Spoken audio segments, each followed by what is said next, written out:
We were having sex with the boy, and at the most inappropriate moment, my dad entered the room. And the guy, confused, says, "We're playing in the city here. Do you want to join?" As a result, the guy is in the hospital. You never really appreciate the gravity of locking a door until your world comes crashing down around you in a whirlwind of limbs and an errant paternal fist. But let's rewind a little. It was a sweltering July evening, one of those days where the air itself feels sticky, and you can't tell if your skin is glistening from the humidity or the sheer excitement of what's to come. After 6 long months apart, Alex and I were finally reunited. 6 months of late-night phone calls that left my cheeks aching from grinning at his pixelated face on the screen. 6 months of care packages with handwritten notes that still make my heart flutter. 6 months of countdowns until we could be together again. I had planned everything to a T. My parents, ever the social butterflies, were supposed to be out at one of those interminable dinner parties with their college friends, exchanging gossip and tales of the good old days, leaving the house blissfully empty. Alex arrived, looking just as I remembered, no, better. The familiar sight of his mischievous grin and the way his eyes crinkled when he smiled sent a wave of giddy anticipation through me. We barely made it through the front door before we were tangled in each other's arms, our laughter and whispers of longing filling the hallway as we stumbled toward my bedroom. Once inside, the door swung shut behind us, a flimsy barrier to the rest of the world.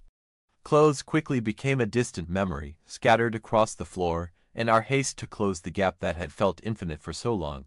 The room was filled with the intoxicating scent of jasmine from the open window, mingling with the heady, familiar smell of Alex's cologne.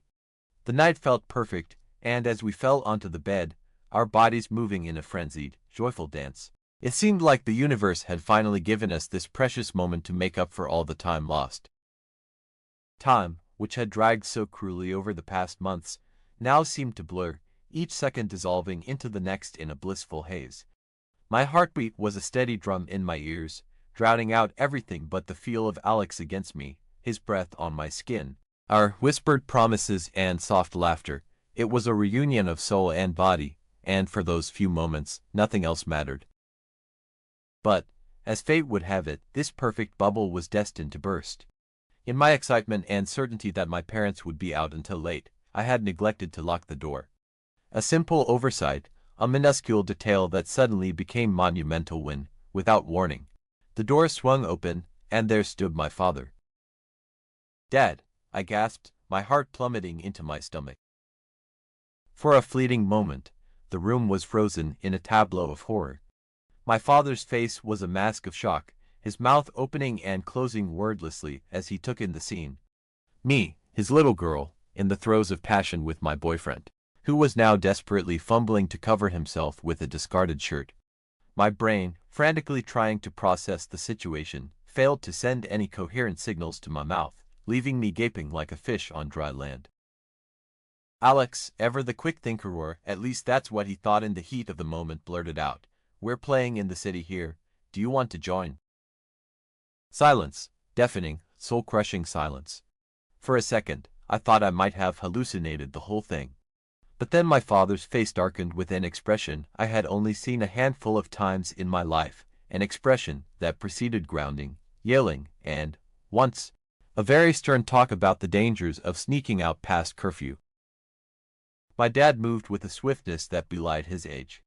In a flash, he had crossed the room, his hand swinging out in a blur of paternal rage.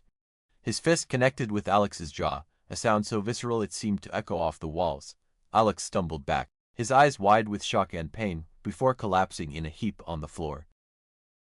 I screamed, scrambling off the bed to interpose myself between them, but my father was already winding up for another swing. "Dad, stop," I cried, my voice breaking with panic. "You're hurting him." His next punch landed on Alex's temple, a sickening thud that made my stomach lurch. Alex crumpled, unconscious before he hit the ground. For a moment, the only sound in the room was the harsh rasp of my father's breathing and my own ragged sobs. "Call an ambulance," my father muttered, his voice hollow, his anger spent. Hands shaking so badly I could barely dial, I fumbled for my phone. The operator's voice was cool and clinical, a stark contrast to the chaos around me as I choked out the words. my boyfriend ... he's unconscious. My dad ... we need help. Please, hurry. The minutes that followed stretched into eternity. I knelt beside Alex, my fingers trembling as they brushed his hair away from his forehead. His face, normally so animated and full of life, was pale and still. I whispered to him, desperate reassurances that I wasn't sure were for him or for me. You're going to be okay. Just hang on, please, Alex. The sirens wailed in the distance, growing louder as they drew closer. My father stood to the side, his face ashen, eyes locked on Alex's prone form with a look of horror and regret. It was as if the reality of what he'd done was only now beginning to sink in.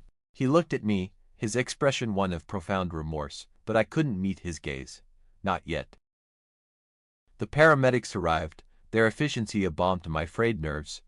They moved with practiced ease, assessing Alex's injuries, their faces grave. Miss, we need to take him to the hospital, one of them said, his voice gentle but firm. I nodded, swallowing hard against the lump in my throat. I'm coming with you. My father, who had been hovering uncertainly by the doorway, stepped forward. I'm coming too, he said, his voice hoarse. Please, I need to make sure he's okay. I wanted to tell him no, to push him away, but the look on his face, the raw agony and guilt, stopped me. Instead, I just nodded, too exhausted and scared to argue. The ride to the hospital was a blur of flashing lights and silent prayers. I held Alex's hand the whole way, murmuring words of comfort and encouragement, willing him to wake up, to squeeze my hand, to do anything that would tell me he was still with me. At the hospital, they whisked Alex away for tests and left me standing in the harsh, sterile corridor, my father a silent presence beside me. The bright, fluorescent lights seemed to amplify every emotion, every fear, until I felt like I might explode from the pressure. My father sat across from me, his head in his hands. He looked smaller somehow, diminished by the weight of his actions.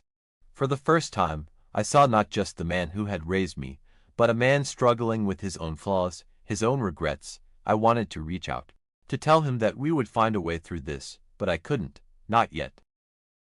Hours dragged by, each minute an agony of waiting and uncertainty. Finally, a doctor emerged, his expression calm and reassuring. Your boyfriend is stable, he said. He has a concussion and some bruising, but he's going to be fine.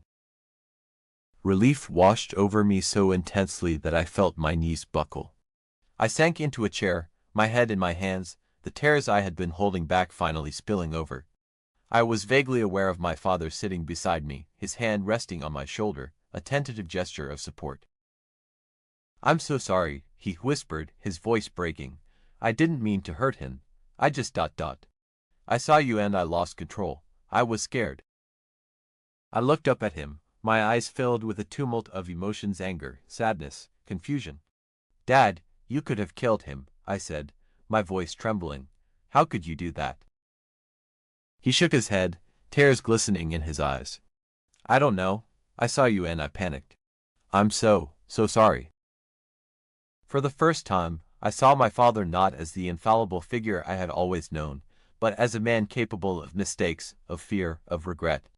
It was a painful realization, but one that brought with it a strange sense of clarity.